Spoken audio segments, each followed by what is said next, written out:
वाह, बहुत अच्छे लड़कियों, ऐसे ही करते रहो। चलो अब सब लाइन में खड़े हो जाओ, ट्रेनिंग शुरू करते हैं। आज डांस कंपटीशन में सेंटर पोजीशन पर दिया होगी। ओह, लेकिन सेंटर पोजीशन दिया को क्यों मिल रही है?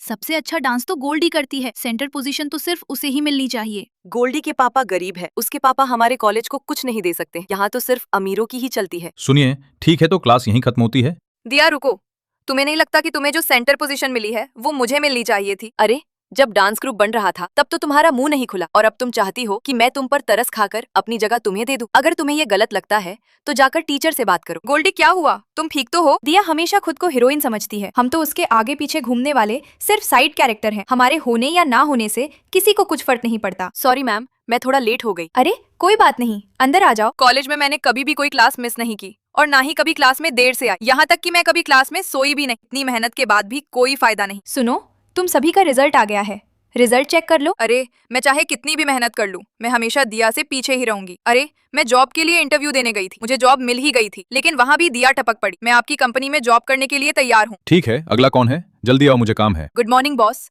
मैं अपनी कॉलेज की टॉपर दिया हूँ। दिया के कॉन्फिडेंस और मेरी घबराहट में इतना फर्क था कि मैं उससे तुलना किए बिना रह नहीं पाई। पर जितनी बार भी मैंने दिया से तुलना की, हर बार उसके सामने मैंने छोटा महसूस किया। अब तो मैंने भी मान लिया है, मैं चाहे कितनी भी मेहनत कर लूं, मुझे कोई पसंद नहीं करने वाला। ऐसा कुछ नहीं है सोनी, जो अपनी लाइफ में मेहनत करता है वो एक दिन अपनी लाइफ में आगे जरूर बढ़ता है। गोल्डी, मुझे नहीं लगता कि ऐसा कभी भी होगा।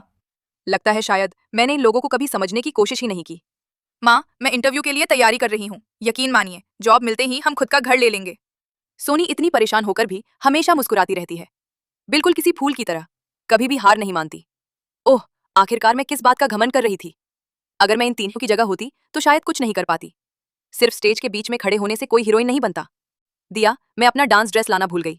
टीचर ने कहा है कि अब तुम मेरी जगह डांस करोगी। सुनो, मुझे तुम्हारी ये भीख नहीं चाहिए, तुम तो बहुत अच्छा डांस करती हो। मैं सिर्फ ये चाहती हूँ कि इस बार का मुकाबला बराबरी का हो। मैं अपने बिहेवियर के लिए तुमसे माफी मांगती हूँ। अच्छे से प्रैक्टिस करना, कहीं ऐसा ना हो कि मैं तुम्हें फिर से पीछे छोड़ दूं। परेशानियों का डटकर सामना करने वाला ही असली हीरो होता है। दोस्तों, हमें कभी भी अपनी तुलना दूसरों से नहीं करनी चाहिए, और तुम ही अपनी जिंदगी के असली हीरो हो। अगर मैंने सही कहा तो लाइक और सब्सक्राइब करके कमेंट्स में जरूर बताना।